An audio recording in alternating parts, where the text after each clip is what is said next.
Hi, everyone, and welcome back to Off the Cuff with me, your host, Kaylin. I hope you all are doing well. I am currently 8 weeks postpartum. I had my son in April, and I really hope that you watch this video in its entirety. Um, I'm doing this video because I know a lot of people have been kind of following me on this channel. I have a lot of friends and family members who maybe want to hear what happened to me. But I feel I also have valuable information about a disease that I was diagnosed with called preeclampsia. But this is also part of a little bit of my emotional recovery to what I had been through with delivering my son. And I first want to start off by talking about preeclampsia. I'm going to try to refrain from getting emotional because my emotions are still very raw about what I had gone through.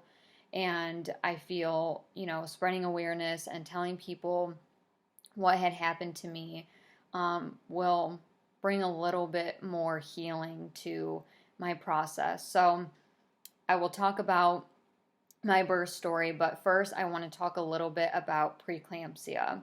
When I was diagnosed with it, I had no idea what it was. So for those of you who don't know, I'm going to tell you about it. So, preeclampsia is a pregnancy complication that includes onset of high blood pressure with protein in the urine. The disease can cause red blood cell breakdown, low blood platelet count, impaired liver function, impaired kidney function, swelling, shortness of breath due to fluid in the lungs, and visual disturbances. Now, something that you have to understand about preeclampsia is that it affects every person differently. And even recovery is different for everybody as well. So, and not only that, but all pregnancies are at risk. So, although you may have had your first pregnancy and you're in your second or third, you're still at risk for it. If it's your first pregnancy, you're at risk for it. I wasn't someone who had any of the risk factors, and I still ended up getting it. There's not really a whole lot of prevention one can do. I know that for if I have a second pregnancy, they will start me on baby aspirin, and I will start that at 12 weeks and beyond. But the issue is preeclampsia is still a very misunderstood disease in the medical world. We're still learning about it, and especially because it's such an individual experience. It's hard to give definitive things, but the high blood pressure, the protein in the urine, the low platelet count, the kidney function, you do see common trends, and the symptoms are typically all the same. And the onset for people are different. So anyone who was diagnosed with it 34 weeks or earlier is an early onset. 34 weeks gestation and beyond is late onset. You can even get diagnosed with preeclampsia postpartum even after you had delivered your baby. So that's a little bit about preeclampsia. I wanted to go over statistics for you to kind of get an understanding of how prevalent and how serious preeclampsia is. So this is from preeclampsia.org. And the statistics are 1 in 12 pregnancies are affected by preeclampsia. African American women are 3 times more likely to die from preeclampsia. 40% of premature or preterm deliveries are due to preeclampsia. 75% of maternal deaths occur after delivery. Women who experience preeclampsia are 4 times more likely to develop PTSD. There are 76,000 maternal deaths and 500,000 infant deaths annually worldwide due to preeclampsia, and 60% of maternal deaths due to preeclampsia are preventable. I didn't understand the magnitude of the situation when I was diagnosed with preeclampsia. And it's a very emotional diagnosis. It's a very emotional delivery, and it's a very emotional post-delivery and postpartum, kind of wrapping your head around what had happened, because when it happens to you, you're kind of in survival mode, and then when you come home and the dust settles and you can start reflecting on what had happened to you, it can be very emotional. I get emotional thinking about it, talking about it, which is why I hope that I can kind of keep my poker face. So let's start with my birth story. We'll go to the day it all started. So it was April 1st, 2021. It was a Thursday. I had my prenatal appointment. I was 37 weeks and 6 days pregnant, so I was only a day shy of 38 weeks. And I also want to stress that it is so important to keep your prenatals appointment, to attend them, or if you can't make them, reschedule them for the day after or a couple days after. It's extremely important to take these appointments seriously. And I don't know what would have happened to me if I would have canceled and waited until the following week. I don't know if I would be alive today. So I had a prenatal appointment. It was like at 2 o'clock in the afternoon. My husband came with me. I had swelling in my hands when I woke up, but it would dissipate. My legs, my ankles, and my feet. And I kind of talked about that in my previous video, and I had brought it up to my midwife. So we knew that swelling was going on. So at this appointment, the nurse took my blood pressure. My first reading was 162/92. Normal range is less than 120/80. I had never had any blood pressure issues prior to this reading. I had never even had like elevated blood pressure. With that reading, 162/92, I was already in stage 2 hypertension. So I had asked all my questions. I had no idea. I knew that my blood pressure was elevated, but I had no idea, what was to come. So my midwife came in. I asked all my questions as normal. And then my husband asked, when would the swelling be of concern? Because I'd had it for a few weeks. And she said, well, now actually I'm going to send you to the hospital. They're going to run a couple tests.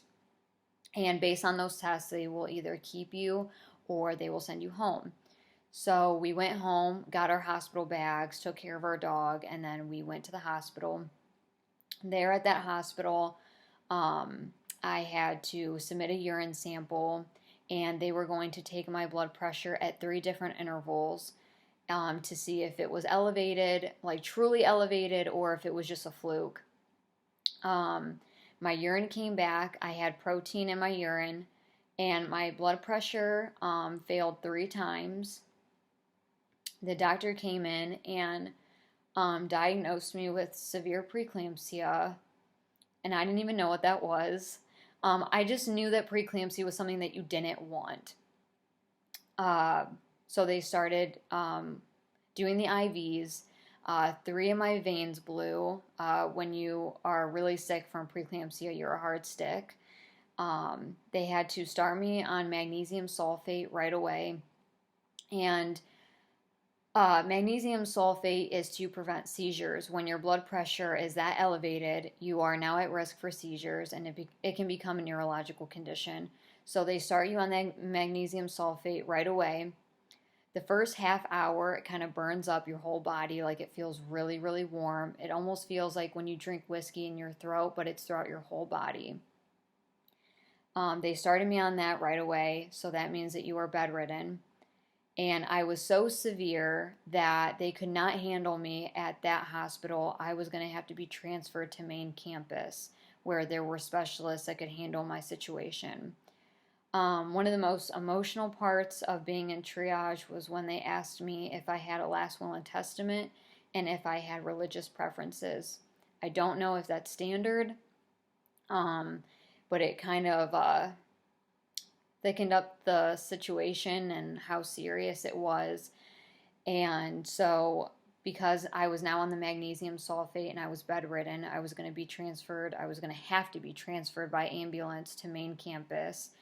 And yes, I was crying when the doctor was telling me all of this because, 1, I was concerned about my baby.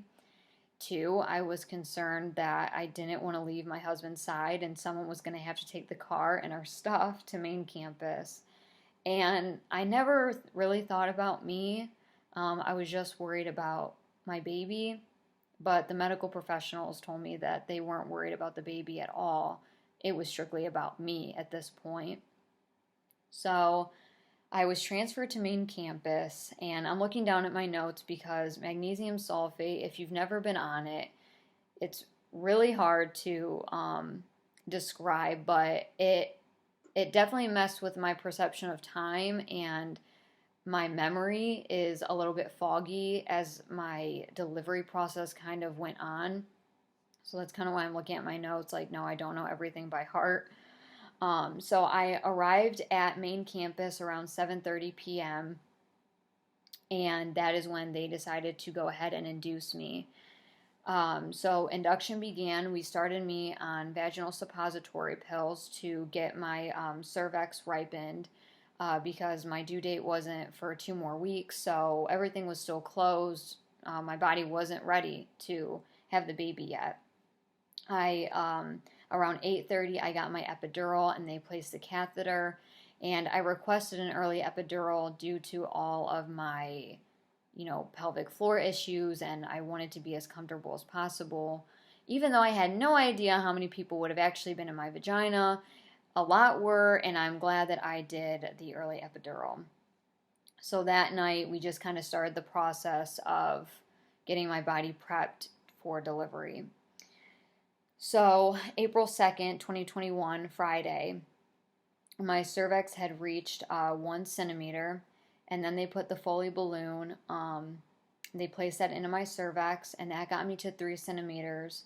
When that fell out, they eventually broke my water and put me on Pitocin, and I labored all day. Contractions began, and they never lost the baby's heart rate, but he started to get very tired from the magnesium sulfate. The magnesium sulfate, makes you very sleepy. And at that point, it was starting to affect the baby. He was just getting sleepy. They wanted to see more activity in his heart rate, so someone would come in and go up my vagina and scratch his head to excite him. They also put in a monitor into my cervix, and they attached one on the top of his head because the stomach one was no longer giving them the readings that they were looking for. They wanted, I guess, a more detailed or more precise, rather, reading of his heart rate. So I had a monitor in my cervix and on his head. I also had to get on all fours, which was really hard because I was really heavy, really pregnant. I was on magnesium. You're supposed to be bedridden, so you're not really supposed to be getting up at all. So it was really hard.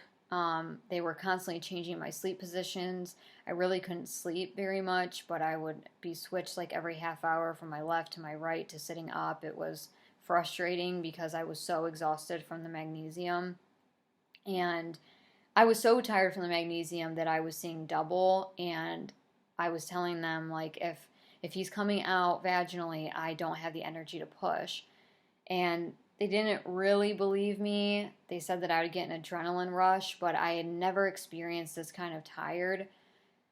Finally, they decided to check my blood, and I ended up being in toxic levels of magnesium. They want you at like a 7, and I was at a 10. I don't know what the measurement units are, but I was pretty elevated on toxic levels of magnesium, and my body wasn't filtering out the magnesium, and I began to go into kidney failure. I wasn't urinating at all, so they had to give me calcium to pull the magnesium out of my body. And so Friday night was kind of all about laboring and contracting and seeing how my body would progress. I didn't progress past 5 centimeters, so going into Saturday morning, around 7:30 a.m., it was decided that a C-section was imminent. Around 7:40, I was wheeled to the OR, and at 8:11 a.m. on April 3rd, 2021, my son Carson was born. He weighed 6 pounds, 11 ounces. He was 18 and a half inches long. and beautiful. But this is one of the parts of the story that I get emotional because when I did deliver him, I was still in toxic levels. We were getting it under control, but I was still toxic. So I was kind of dreaming while I, was giving birth, and I knew where I was and what was happening, but the magnesium and the morphine and all these drugs pumping in my body, it was a lot different than what I expected my delivery and my birth story to be. But I was super grateful that he was just simply tired from the mag, which I was too. After delivery, we kind of just went back to the my delivery room, and that's the day that's most foggy to me. My husband told me that Carson ended up going up to the nursery. They ran tests and, all that, the hearing and all that stuff. I don't really remember after we got back to my delivery room what the day really was. On April 4th, that's the next day, Sunday, we were moved to postpartum. That was when my catheter was removed. And I still had pretty significant swelling. I was dealing with swelling, edema, prior. And now that I had been bedridden, I had even more swelling. I had to kind of learn how to walk again because I'd been so bedridden and I had so much swelling. My blood pressure was still high. They had to basically play with my medication to see what would bring it down. With preeclampsia, it's a dysfunction with the placenta. So the placenta begins to dump all these hormones into your body. And when the placenta is removed from your body, you begin the healing process. But as it dumped all those hormones, now your body has to deal with the cleanup. So the projected recovery is 6 weeks. For some people, it's different. For some people, they never end up getting off of their blood pressure medication because they end up having permanent hypertension. Luckily for me, around 6.5 weeks, I did get off my blood pressure medication. But in that recovery room, I still had a lot of recovering to do. So from April 4th to April 7th, we were in postpartum. For those 3 days, my priority was, relearning how to walk, relearning how to pee again, because having the catheter for so long, my brain didn't have to think about, having to urinate. So learning how to pee again, learning how to walk. My husband would have to walk me to the bathroom. I wasn't able to wipe myself. My body was just in really bad shape. And I knew I was going to have to fight to get better. So on April 7th, the day that we were discharged, my blood pressure was still in the 150s. I think the hospital was really hesitant to let me go, but I had my blood pressure medication, and they sent me home to really begin recovering in my own environment. So my blood pressure was still in the 150s, which is still really elevated. I had to take my blood pressure every 4 hours, and I had to write it down. I had very quick follow-ups, and they were monitoring, what I was writing, and I never knew how much anxiety arm cuff and taking your blood pressure would be, but my life is forever changed. And it's really hard, and it's kind of glossed over talking about it now, but when you're in the situation, it's extremely emotional. I didn't realize, I knew that there was always a risk with delivering a baby. I always knew you could die.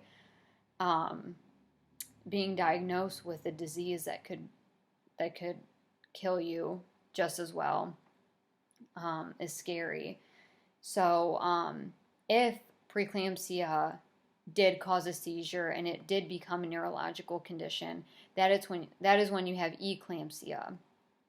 Luckily, mine had never elevated to that level of it becoming neurological. But when I was at home, I had to, make sure my blood pressure was staying controlled, and I would have to report if I had a headache, if it was becoming a neurological condition. You can get preeclampsia up to 6 weeks postpartum. You can be diagnosed at any point in that time. And you can get preeclampsia even after your baby is delivered. And again, like I said, it doesn't discriminate. So this channel, was made to bring awareness to issues not always talked about. And it started with vaginismus, my pelvic floor condition that inhibited me to do pap smears and have intercourse and do anything normal, to preeclampsia, where it is more mainstream. People definitely hear about it. I mean, I heard about it. I just really didn't know what it was. So this channel is really just to bring awareness and things like that. And even if it doesn't personally happen to you, to understand the condition, to understand how it affects someone else can, make you be a better friend, sister, mother, father, uncle, loving family member, spouse, whatever the case may be.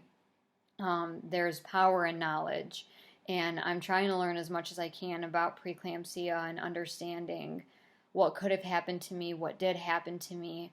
I know that moms and babies do die from this condition, and that's the ugly truth about it. And the more that we study and the more that medical professionals can understand, maybe one day this can be a definitive preventable disease.